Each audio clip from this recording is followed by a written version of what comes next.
Hi, my name is Miguel Angel and I'm going to present immigration to Mexico. Immigration to Mexico.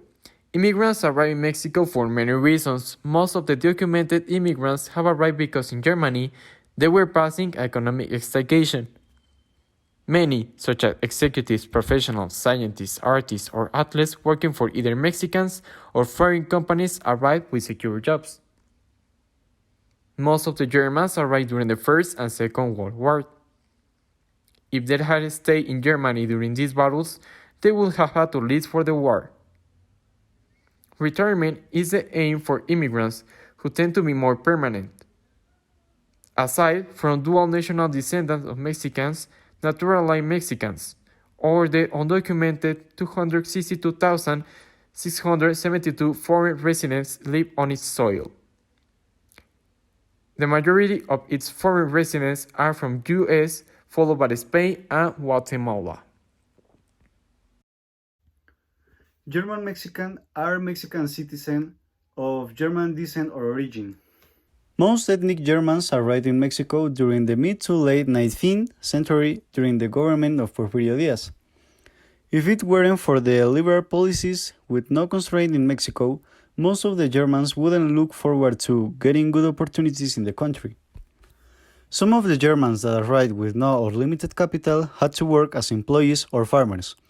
During this period, most settled in Mexico City, Veracruz, Yucatan, and Puebla.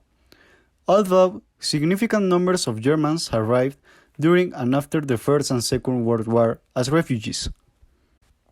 If only these events hadn't happened, the plus-teach language and some of German towns wouldn't have been preserved in Mexico.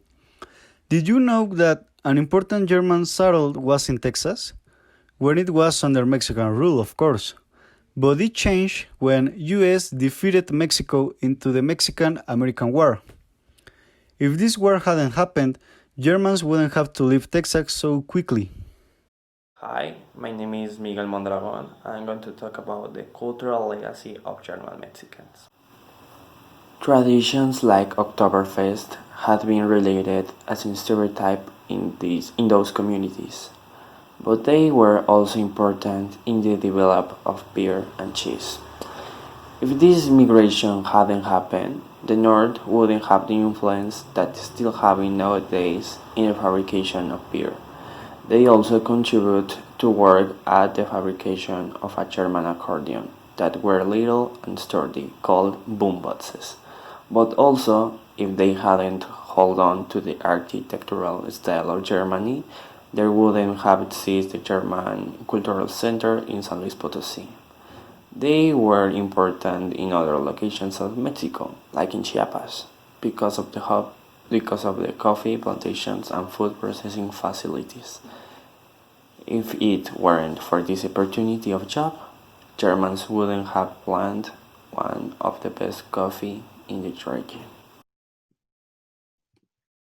Also, one of the greatest contributions from the German Mexicans to the society was building schools and institutions for the education that weren't constrained for the Mexican, such as the Colegio Alemán Alexander von Humboldt, that was established in 1894 in Mexico City and is the largest German school outside Germany.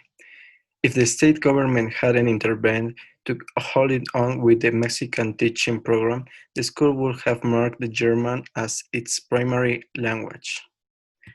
Besides, there is the Colegio Alemán de Guadalajara, located in Puebla, Jalisco, and the Colegio Humboldt from Puebla, that was first established with 10 primary students and a German teacher in 1911.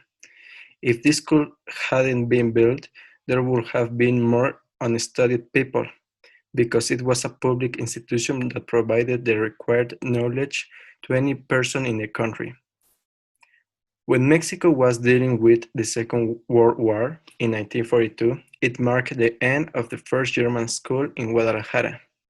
If this hadn't happened, the school would have given opportunities to study to more people.